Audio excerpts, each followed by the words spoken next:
Hi guys! Welcome back! So, it's already Friday and gabi na din. So, kanina we went to Cabanatuan City because nag-malling kami and then nag-drove around lang and nag-grocery shopping kami because tomorrow we will be having a Christmas party sa Sapang Buho. And by the way, before I forget, I will show you the things or yung mga makeup na dinala ko that I will use for the whole 3 days na nandito kami sa Nueva Ecija. So, I just kept all the things I need here in this small pouch. So, I'm going to show you what's inside. So, this is my pouch, guys, that I brought here in Nueva Ecija for my short vacay. So, this was a gift from my friend. As you can see, it's very neat and very clean. Oh, by the way, it's from Bench. And, yeah, andito yung mga essentials ko. So, meaning, ito yung mga ginagamit ko madalas or everyday or on my rest days when I need to put something on my face very, very quickly. So, yeah. Let's see what's inside. Kukuha na lang ako. One by one. I'm sorry if it's a bit dark kasi I can't find a good lighting here in our room. Okay, I'm gonna get things one by one na lang ha. So, the first one is this press powder. This is from Nichido. This one is in the shade Tropical. So, ito rin yung ginagamit ko everyday. Wait, buksan ko.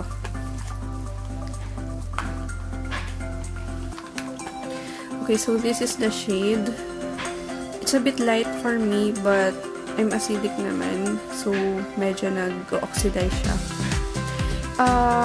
Dinispose ko na pala yung sponge na nasa loob nito kasi I don't really use the sponge in this kind of press powder kasi I prefer to use brush instead. So there. Second one is my of course lip and cheek tint. It's an essential for me kasi when I'm on the go, I just put on lips or lip tint and cheek tint and then I'm good to go. So this one is from KJM na bura na lang yung brand kasi medyo matagal na siya sa akin. But this one is in the shade, I believe this is in the shade Bloodshot. So yeah. The next one, of course, my medyo luma na.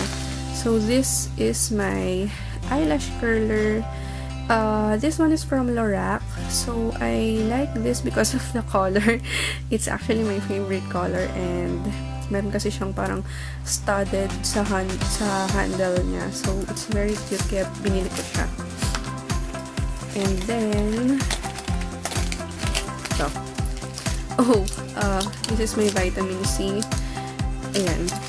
Actually, sinisipon kasi ako tsaka inuubos. So, I need, vitamin C, a bunch of vitamin C.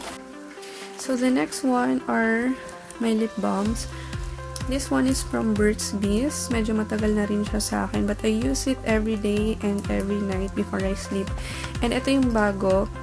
Ito ginawan ko na ng review. This one is from Human Nature in the shade Pink Orchid. So this is the Tinted Lip Balm. And I cannot forget actually the lip balm because I have dry lips, so I need that to moisturize my lips.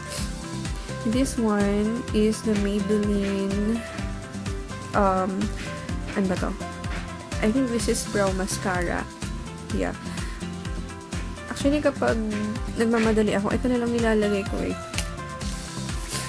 And then oh, ito. My Naturactor Cover Face concealer. Actually, pwede rin siyang foundation. Wait, kumafocus. Ayan. Pwede rin siyang foundation. So, this one is in the shade 140. Actually, when I'm in a hurry talaga, hindi na ako nag-foundation or BB cream. Ito lang, i-spread ko lang siya sa face ko. And then, okay na rin naman siya. Ano kasi siya, medium to full coverage. So, okay siya sa akin for everyday. And the next one, my Human Heart Nature Perfect Flush Cream Tint. Ginawan ko na rin to ng review.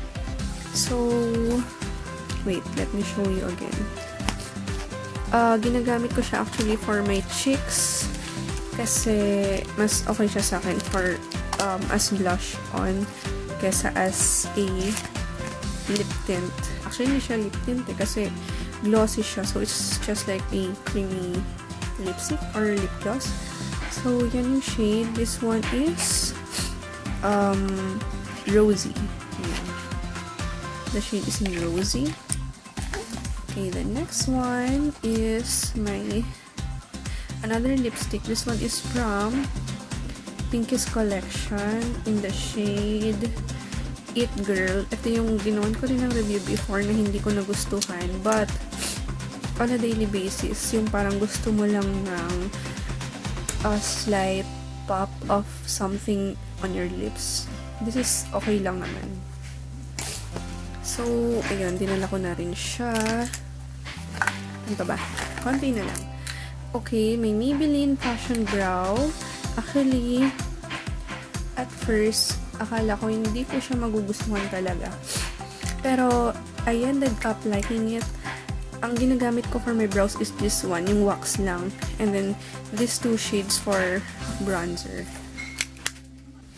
And actually, this one, hindi lang siya pang brows. These two shades I use as bronzer or pang contour.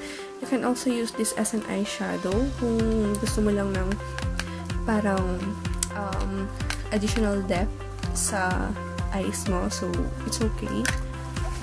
And then, of course, hindi mawawala yung mascara ko. This is my go-to mascara. My Maybelline Hyper Curl. Actually, this is really cheap. I think naka-sale siya ngayon. $149 na lang siya.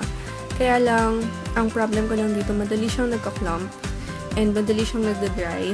But, syempre, for the price of $149, what do you expect, diba? Pero, it's okay for me. Kasi nalilengthen niya naman yung eyelashes ko and naka-curl niya. Ito. This one, I think this is from Korea. Pinadala lang sa akin ito ng kapatid ng hobby ko. This one is Celestone G.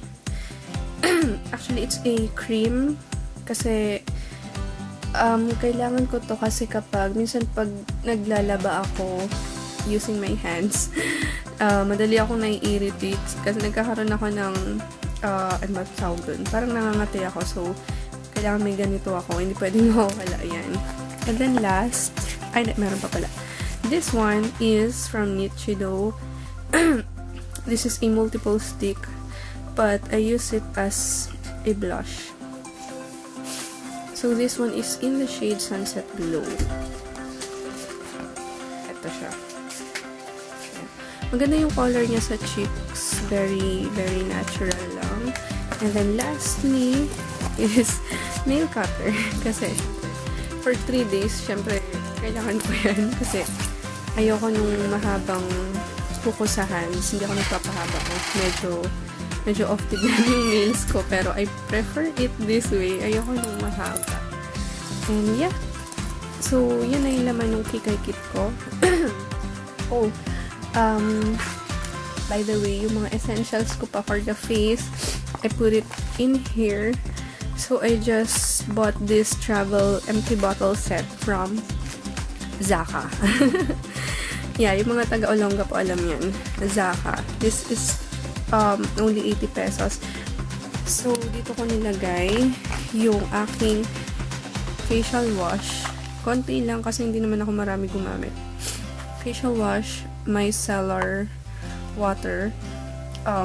This one is aloe vera cream. This one is, ano ba to? Facial scrub yan. Nilagay ko lang dyan. Kasi, hindi ko naman siya magamit everyday. So, once a week or twice a week lang. Or, kung feeling ko lang na medyo rough yung face ko, hindi ko lang siya ginagamit. This one is moisturizer. By the way, this is Myra A. moisturizer. It's very cheap but very good quality. And the last one, ito yung, ano ba to? Pantanggal ko ng mascara and kung ano man yung nasa mukha ko. This is from Korea eh. Nakalimutan ko na kung anong brand. And then, meron pa isa. Ito. Ito yung container. This one is my toner. Ano nga ba yung toner ko? This one is Aloe toner, yung merong witch hazel. Ayan. Good for oily skin kasi siya. Nilagay ko lang siya dito kasi ayoko nung madaming, I mean, ayoko nung masyadong bulky kasi. Tapos sa likod, ayun lang. Yung mga additional moisturizer ko from Vera, and then Quick Effects eye lift cream, and then my primer, Quick Effects No Shine Mattifier.